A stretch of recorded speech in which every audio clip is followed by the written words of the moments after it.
Definition में वो बता रहा है giving a lot of information clearly and in a few words brief but comprehensive. मुख्तसर बात करनी है, जामे बात करनी है। अ लॉट ऑफ इंफॉर्मेशन का मतलब वो इंफॉर्मेशन जो आपके रिसीवर के कॉन्टेक्स्ट में, रिसीवर के पॉइंट ऑफ व्यू से जो उसको रिक्वायर्ड है या उसके लिए जो ज़रूरी है, वो इंफॉर्मेशन आपने सारी देनी है। नीचे वो बताता है कि business communication means communicating what you want to convey in the least possible words. कम से कम मुमकिन अल्फाज में आपने अपनी बात जो है वो बतानी है, वो कन्वे करनी है, without foregoing the other 7 Cs of communication, जिनसे आपके जो बाकी के सीज हैं वो भी डिस्टर्ब ना हो। द मैसेज ओनली कंटेन्स, आपका जो मैसेज है, आपकी जो इंफॉर्मेशन है, only contains information relating to the topic and excludes irrelevant information. आप जिस टॉपिक पे बात कर रहे हैं आपके मैसेज में सिर्फ वही इंफॉर्मेशन मौजूद होनी चाहिए, और जो इररेलेवेंट इंफॉर्मेशन है उसको आपने अपने मैसेज में से एक्सक्लूड कर देना है। ठीक है। सर अच्छा, अब यहाँ पे क्वेश्चन आता है कि हम जो इररेलेवेंट इंफॉर्मेशन है उसको हम किस तरह से एक्सक्लूड कर सकते हैं। तो उसके लिए उसने कुछ तरीके आपको नीचे बता दिए हैं, कुछ टेक्निक्स हैं, जिसमें बताता है जी concise communication should therefore demonstrate the following. अब कंसाइज कम्युनिकेशन में क्या क्या चीज़ आ जाएगी। सबसे पहले बताता है जी वर्डी एक्सप्रेशंस आर रिमूव्ड। जो हमारी कम्युनिकेशन कंसाइज होगी उसमें जो वर्डी एक्सप्रेशंस हैं वो रिमूव हो जाएंगे। वर्डी एक्सप्रेशंस का क्या मतलब है? ऐसे एक्सप्रेशंस जिसमें आपके अल्फाज का इस्तेमाल ज़्यादा होता है।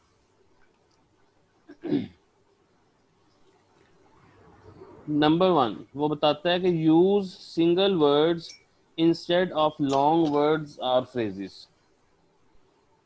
हमने क्या करना है? सिंगल वर्ड्स हमने यूज करने हैं और लॉन्ग वर्ड्स और फ्रेजेस को हमने यूज नहीं करना।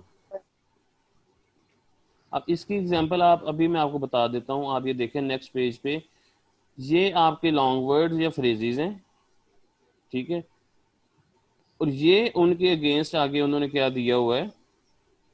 सर उनका कंसाइज अल्टरनेटिव। कंसाइज ऑल्टरनेटिव उन्होंने दिया हुआ है।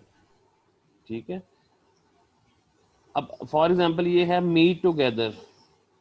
तो मीट का मिलना मतलब क्या होता है? मिलना। तो जब आप मिलते हैं तो इट इज वेरी श्योर कि आप इकट्ठे ही होते हैं ना। तो मीट टुगेदर वो दोनों ये क्या है? ये आपका एक वर्ड ही एक्सप्रेशन बन जाता है, तो उसकी जगह पे आप सिंपली मीट का वर्ड यूज कर सकते हैं। ठीक है।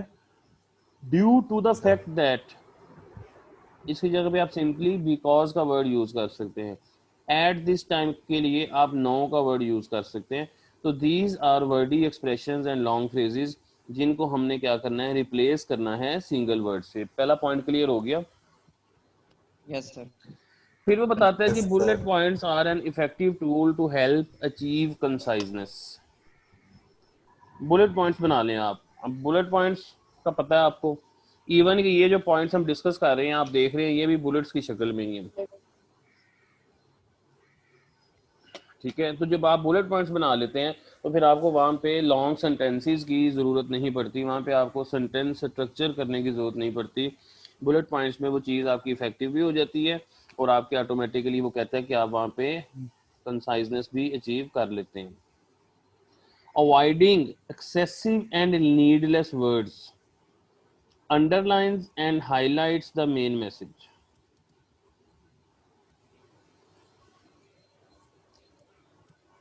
क्या मतलब है इस बात का?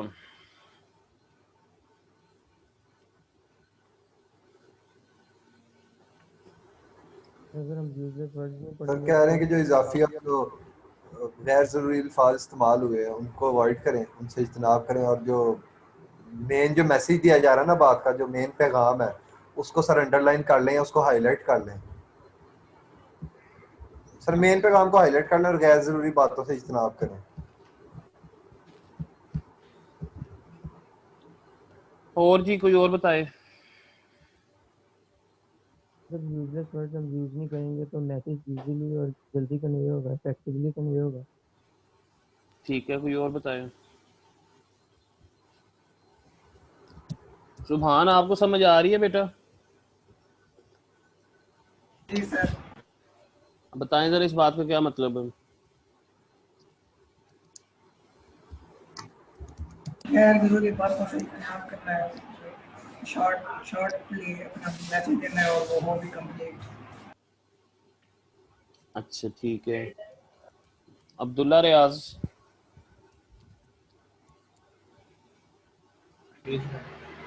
बताएं जरा इस लाइन का क्या मतलब है। कि जो एक्सेसिव गैर जरूरी बात है, मतलब जो ज़्यादा ही बात है बस ओवर है, उन्हें हमने इग्नोर कर देना है। उनके नीड पार्ट में हमने अंडरलाइन कर लिया, उन्हें ज़्यादा डॉक्यूमेंट कर दिया। अच्छा यहाँ पे ना, चले मैं आपको एक बात बताता हूँ। मैंने एक बुक पढ़ रहा था, वो बुक थी कि आपने अपनी डेली की लाइफ में रूटीन कैसे लेके आनी है, चीज़ों की तरतीब कैसे आप अपनी इंश्योर कर सकते हैं। तो उसमें ना बड़ी प्यारी बात लिखी हुई थी। उसने कहा था कि हम लोग ना सारी ज़िंदगी प्लान करते रहते हैं कि आज के दिन में हमने ये भी करना है, ये भी करना है, ये भी करना है, ये भी करना है, ये भी करना है, ये भी करना है। जो हमारे डूज है ना, वो हम सारे वहाँ पे हाईलाइट कर रहे होते हैं, लिख रहे होते हैं, लेकिन डे एंड पे जाके जब हम देखते हैं तो हम कहते हैं कि ये भी नहीं कर सके, ये भी नहीं कर सके, ये भी नहीं कर सके, और उसकी जगह पे हमने ये भी कर लिया, ये भी कर लिया, ये भी कर लिया। मतलब कि बहुत सारी चीज़ें ऐसी बीच में हम कर लेते हैं जो नहीं करने वाली होती। तो बजाय इसके वो कहता है कि आप इस चीज़ पर फोकस करें कि हमने क्या क्या करना है। अगर आप इस चीज़ पर फोकस करना शुरू कर दें कि हमने क्या क्या नहीं करना, तो अल्टीमेटली आपके पास पीछे काम ही वो रह जाते हैं जो आपके करने वाले होते हैं। फॉलो किए बात को। जी सर। Yes sir. अगर हम डोंट्स पे फोकस कर लें कि हमने ये भी नहीं करना, हमने ये भी नहीं करना, हमने ये भी नहीं करना, तो पीछे बचेगा क्या? जो आपके करने वाले काम हो जाएंगे। अब यहाँ पे वो कहता है कि हम अवॉइड कर देते हैं एक्सेसिव वर्ड्स को, नीडलेस वर्ड्स को। तो वो किस चीज को अंडरलाइन या हाईलाइट करेगा? पीछे रह या आपका मेन मैसेज जाएगा। बजाय इसके कि हम इस चीज़ पे फोकस करें कि हमारा मैसेज जो है ना वो डिस्टर्ब नहीं होना चाहिए, हमारा फोकस वो कहते हैं इस चीज़ पे होना चाहिए कि हम जो इररेलेवेंट चीज़ें हैं, जो एक्सेसिव वर्डिंग है, जो नीडलेस वर्ड्स हैं, हम उनको रिमूव कर दें। अल्टीमेटली पीछे क्या बचेगा? वो आपका मेन मैसेज बच जाएगा। यहाँ पे वो अंडरलाइन और हाईलाइट करने की बात की नहीं कर रहा कि आपने कुछ हाईलाइट करना है, वो यहाँ पे ये बात कर रहा है कि ऑटोमेटिकली आपका मैसेज हाईलाइट हो जाएगा वहां पे।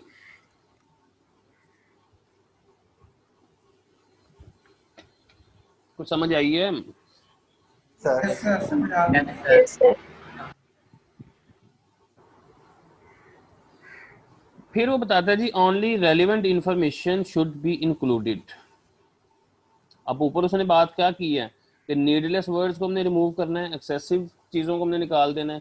वो बात कर रहा था निकालने की, यहाँ पे बात कर रहा है इंक्लूड करने की। तो रेलिवेंट इन्फॉर्मेशन कैसे इंक्लूड हो सकती है उसकी डिटेल में वो बताता है। स्टिक टू द पॉइंट, आप अपने मुद्दे पे ही रहें। ठीक है, जब आप टू द पॉइंट रहते हैं, जब आप अपने उस मेन टॉपिक को ही आप कवर करते हैं, तो फिर आप इधर उधर नहीं निकल जाते। ठीक है, वो आजकल पिछले दिनों बल्कि बड़ा चल रहा था ना, तो गुस्से में इधर उधर निकल जाता हूँ। जी सर। ठीक है, तो जब आप फोकस आपका क्लियर होता है तो फिर आप फिर इधर उधर नहीं निकलते। फिर कहता है डिलीट इररेलेवेंट स्टेटमेंट्स। जो इररेलेवेंट स्टेटमेंट्स हैं आप उनको डिलीट कर दें। जब हम इररेलेवेंट स्टेटमेंट डिलीट कर देंगे तो पीछे क्या रह जाएगा? Relevant statements. ऑटोमेटिकली पीछे रेलिवेंट इंफॉर्मेशन रह जाएगी। Avoid long introduction and unnecessary explanations. बिला वजह के लंबे लंबे जो इंट्रोडक्शन है, जो तारुफ वगैरह इस तरह की जो तमहीद बांधी जाती है, उन चीज़ों को अवॉइड करना है हमने। और गैर ज़रूरी एक्सप्लेनेशन हमने नहीं देनी। और do not repeat the words और आइडियाज़ अननेसेसरीली। वर्ड्स को और आइडियाज़ को हमने कोशिश करनी है कि वो रेपिटिशन में ना आए। रेपिटिशन में आएंगे, वर्ड रिपीट होगा, बार बार एक बात आ जाएगी, तो उससे क्या होगा? अच्छा, ये रेपिटिशन वाला भी क्वेश्चन आता होता है। मतलब ये जितने भी पॉइंट्स हमने पढ़े हैं ना, इनमें किसी ना किसी पॉइंट में से क्वेश्चन आ जाता होता है। मतलब क्वेश्चन किस तरह से आ सकता है? वो कहता है जी अगर हमारी रेपिटिशन हो रही है तो रेपिटिशन से हमारा कौन सा सी डिस्टर्ब होता है?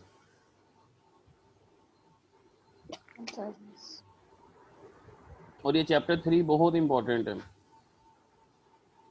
जिन बच्चों के अक्टूबर में पेपर होने हैं वो ध्यान से पढ़ें इसको जरा। तीसरी चीज वो बताता है put the action in the verb, action in the verb. Verb क्या होता है? जो जो जिससे एक्शन का पता चलता है कि जी वर्ब सर। एक्शन होते हैं। हाँ, वर्ब तो बजाते खुद एक्शन होता है ना, तो यहाँ पे भी वो उसी बात को कह रहा है कि जो वर्ब आपका बजाते खुद एक्शन है, तो जो एक्शन है वो आपके वर्ब से ही प्रेजेंट होना चाहिए। एग्जाम्पल के तौर पे वो कहता है जी वी मेक यूज ऑफ। अगर हम इसको सिर्फ हम बोलते भी हैं, हम जब आप इसको बोले ना, जरा खुद ट्राई कीजिएगा, वी मेक यूज ऑफ, तो यहाँ पे बोलने में भी जो एम्फोसिस है वो आपका किस पे आ रहा है? मेक पे, जो सारा मेक पे आ गया आपका। तो जो एक्शन है वो आपके मेक में जाहिर हो रहा है यहाँ पे, जबकि इसको होना कैसे चाहिए था? Simply we use. ठीक है, तो यहाँ पे जो एक्शन है वो ऑटोमेटिकली कहाँ पे आ गया? आपके वर्ब में आ गया। जी सर। क्लियर बेटा? Yes sir. फिर वो बताता है it is our hope that, ये एग्जांपल है ना, आगे फिक्रा आप खुद पीछे कंप्लीट कर लें। तो it is our hope that की जगह पे आप सिंपली वी होप दैट कर लें।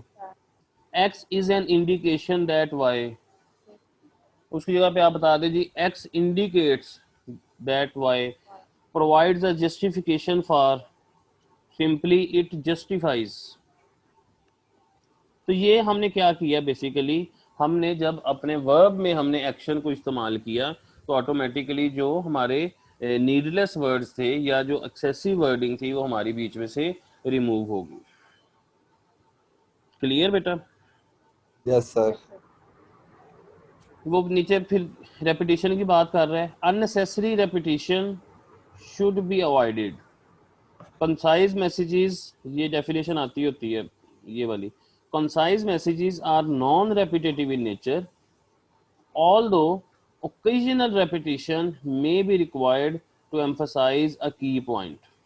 occasional repetition मार्जिन है, ठीक है, मार्जिन किस चीज का है कि आपको किसी मौके पे समटाइम ऐसा होता है कि आपको बात रिपीट करनी पड़ जाती है। फॉर एग्जांपल आप ऑफिशियली कोई इनविटेशन लेटर आपने किसी को देना है, तो आपने उसको इनविटेशन में एक दफ़ा आपने उसे बता दिया है कि जी आपने आना है हमारे इस फंक्शन में या हमारी इस एक्टिविटी में, लेकिन जब आप अपने लेटर को, अपनी बात को क्लोज कर रहे होते हैं तो अब आप फिर दोबारा आप वहाँ पे बताते हैं, वहाँ पे दोबारा आप एम्फसाइज कर रहे होते हैं कि जी आपने ज़रूर आना है, हम सब आपके मुंतज़िर होंगे।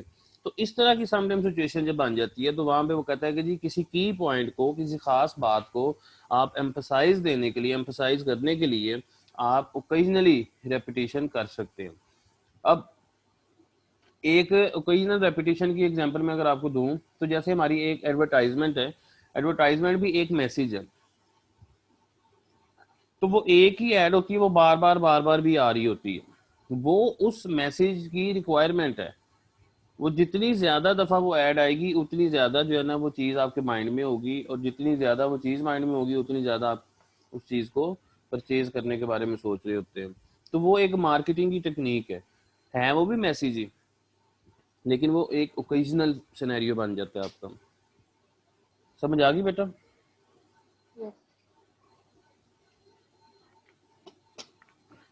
नहीं आई समझ? आगे सर।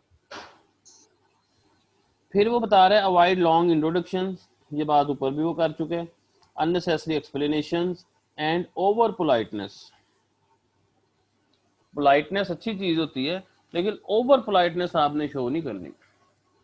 मतलब वो पंजाबी में कहते हैं कि बेच ही नहीं जाना, ठीक है, एक अपना म्यार रखते जी हुए, सर। ठीक है, आपने एक अपना लेवल, अपना स्टैंडर्ड मेंटेन करते हुए आपने बात करनी होती है, ठीक है।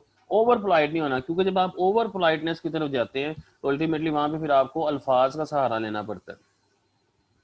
जब आप अल्फाज का सहारा लेते हैं तो फिर आपकी जो कंसाइजनेस है वो डिस्टर्ब हो जाती है। Limit the use of passive voice, पहले उसने कहा है put the action in the verb, अब वो कहता है कि जो पैसिव वॉइस का यूज है उसको लिमिट करना है आपने। लिमिट करने का मतलब कोशिश करनी है कि वो मिनिमाइज हो जाए।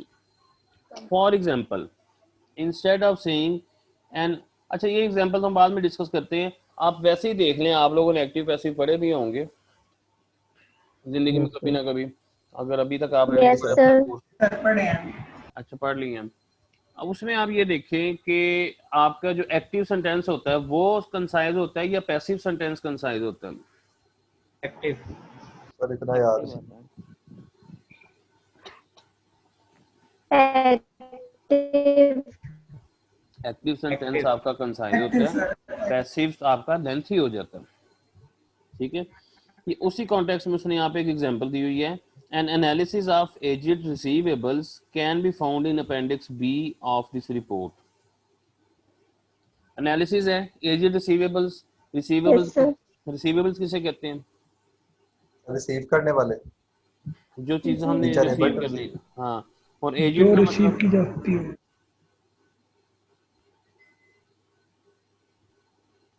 जैसे जिन बच्चों ने अपनी अभी तक फी जमा नहीं करवाई सेकंड इंस्टॉलमेंट, तो वो कॉलेज के लिए रिसीवेबल्स हैं, जी सर। और आपके लिए वो क्या होंगे? वो पेएबल होंगे। ड्यूज होंगे, हाई पेएबल। सर याद भी करा दिया, साथ मिसाल भी दे दिया। ऐसे ही होता है ना फिर। तो कंसाइज बात की आपने। हाँ जी, तो जो एजेड रिसीवेबल्स का मतलब क्या हो गया? मतलब ऐसे रिसीवेबल्स जो आपके जरा बुढ़े हो गए, सर काफी देर से जो आपने पुराने, बात अपने अदा कर हाँ पुराने पुराने। रिसीवेबल्स। ठीक है, तो वो कह रहा है कि an analysis of aged receivables can be found in appendix B of this report. Appendix B है, अपेंडिक्स क्या होता है ये आगे जाके हम इंशाल्लाह पढ़ेंगे जब रिटन कम्युनिकेशन की बारी आएगी। अपेंडिक्स आप कह लें कि बेसिकली आपकी एडिशनल इंफॉर्मेशन जी या सर। आपकी सप्लीमेंट इंफॉर्मेशन जो होती है ना, उसके लिए अपेंडिक्स का वर्ड यूज किया जाता है। नेक्स्ट ईयर भी बोलेंगे अपेंडिक्स को? नेक्स्ट ईयर भी कह सकते हैं हम। जी। अच्छा, इसकी जगह पे वो कहता है कि आपने कहना है you will find the analysis of aged receivables in appendix B of this report. यहाँ पे और लिखा हुआ है, ऑफ आएगा। ठीक है, कोई बहुत ज्यादा फर्क तो मुझे नहीं फील होता इन दोनों में, लेकिन समझने में आसानी हो जाती है जब आपका सेंटेंस एक्टिव होता है। फिर वो बताता है जी constructing concise messages saves time and therefore money for both the sender and the receiver. Common सा पॉइंट है। जी सर। ठीक है, इसमें तो कोई मुश्किल बात नहीं है ना कि आपका टाइम भी बच जाता है, आपके पैसे भी बच जाते हैं। फिर वो कहता है जी concise messages are more appealing and understandable to the audience. छोटी बात करें, सुथरी बात करें, ज़्यादा अपील करती है और वो ज़्यादा अंडरस्टैंडेबल होती है आपकी ऑडियंस के लिए। Audience means your receiver. Clear? Yes sir. Yes. जरार का नाश्ता आ गया हुआ, पता है आप लोगों को? सर आपको कैसे पता? भाई मुझे खुशबू आ जाती है। सर आप भी कर रहे हैं? नहीं आप करें। अच्छा जी, ये एग्जाम्पल और इलस्ट्रेशन ये हमने अभी देख लिया 2.2 वाली। नीचे इन्होंने इलस्ट्रेशन दी हुई है कंसाइजनेस की, इसको पढ़ें जरा जी। कोई ऐसा बच्चा जिसको समझ ना आई हो इसकी? सर एक बार आप ऐसे उर्दू में एक्सप्लेन कर दें। अच्छा, कुछ समझ आइए, कुछ जगहों से नहीं आई। वो कहता है जी below is an extract from a report that Rashida send to management. Extract का मतलब निचोड़। तो क्रक्स। क्रक्स, और निकालिए। मेन बातें जो राशिदा ने मैनेजमेंट को सेंड किया। वो कहती है कि we chose to implement option A. हमने सिलेक्ट किया या हमने चूज किया कि हम ऑप्शन ए को इम्प्लीमेंट करेंगे। Having established improved results on profitability. हम ऑप्शंस होंगी ना, कोई plan A, plan B, plan C, तो उसमें से उसने कहा कि हम ऑप्शन ए की तरफ जाएंगे और उससे क्या हो जाएगा कि हम अपने जो रिजल्ट्स हैं, जो हमारी जो प्रॉफिटेबिलिटी के रिजल्ट्स हैं, वो इम्प्रूव हो जाएंगे। फिर वो बताती है जी आवर रिजल्ट्स प्रोवाइड एविडेंस। हमारे रिजल्ट इस चीज़ का सबूत देते हैं that pre tax profit increases by 8%। Pre tax profit क्या होता है जी? आप में से किसी ने टैक्स डालने से पहले का प्रॉफिट? हाँ जी, एक प्रॉफिट होता है जो आपका टैक्स से पहले होता है, फिर आपका उसके ऊपर लगता है टैक्स आपकी उस इनकम के मुताबिक, ठीक है। वो सर टैक्स की डिडक्शन होने के बाद जो आपके पास भी बचता है हम उसको कहते हैं नेट प्रॉफिट। ये होता है ठीक है ग्रॉस सर, प्रॉफिट। यही पूछना था, ग्रॉस प्रॉफिट नेट प्रॉफिट का होती है। Pre tax profit sir gross profit है? हाँ जी, ठीक हो गया सर, यही पूछना। ठीक है जी, समझ आ गई जी प्री सर, टैक्स की। तो वो कहता है जो प्री हाँ टैक्स हाँ। सर प्रॉफिट, ग्रॉस में से तो सर वो हम माइनस करते हैं टैक्स, तब हमारे पास ग्रॉस आ जाता है। बेटा बात पता क्या है, तो बिल्कुल जो एक बेसिक सी इंफॉर्मेशन या अंडरस्टैंडिंग जो जरूरी थी ना, मैंने वो दी है। 2000 बच्चों को डिटेल का पता होगा और बाकी सारे बच्चों को नहीं पता होगा, तो लेट्स नॉट कंफ्यूज अदर्स। जी सर। क्या ख्याल है? कंसाइसनेस शो करें। मतलब वो मैं नहीं चाहता कि मैं आप पे इंप्रेशन जा रहा हूँ कि मुझे टैक्स भी आता है, मुझे अकाउंटिंग भी आती है। उसमें ये होता है ना, बाकी बच्चे कंफ्यूज हो जाते हैं ना कि फिर ये पता नहीं ये क्या चीज आ गई है बीच में। तो आप ये समझे कि प्री टैक्स प्रॉफिट है टैक्स लगने से पहले का प्रॉफिट, सिंपली बस।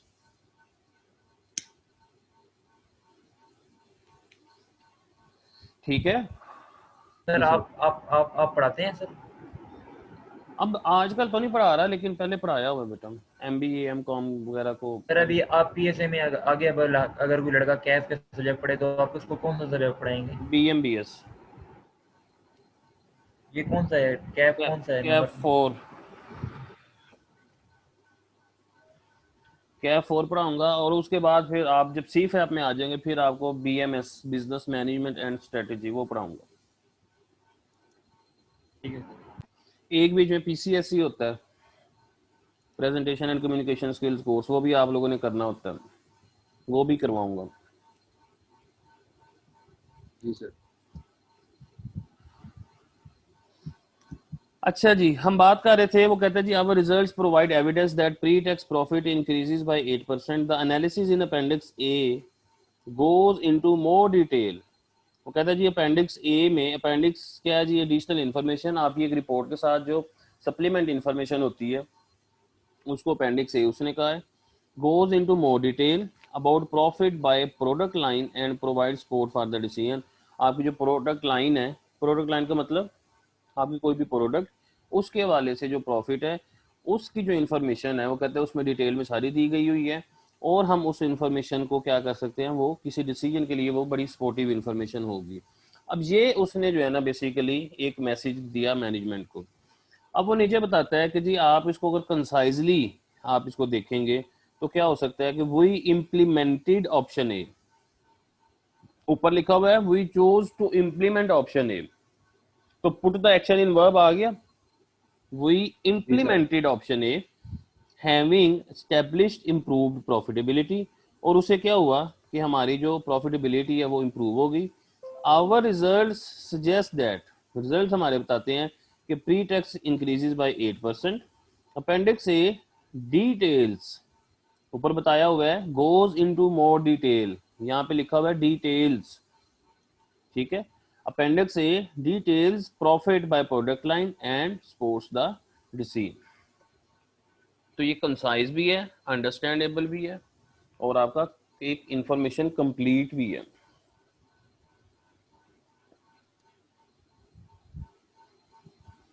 समझ आ गई एग्जांपल की? Yes sir. अब बेसिकली इसमें सिर्फ उसने उसका कंटेंट जो भी है उससे आपने कंफ्यूज नहीं होना। जो बात वो समझाना चाह रहा था वो ये थी कि हमने अपनी कंसाइजनेस को किस तरह से इंश्योर करना है।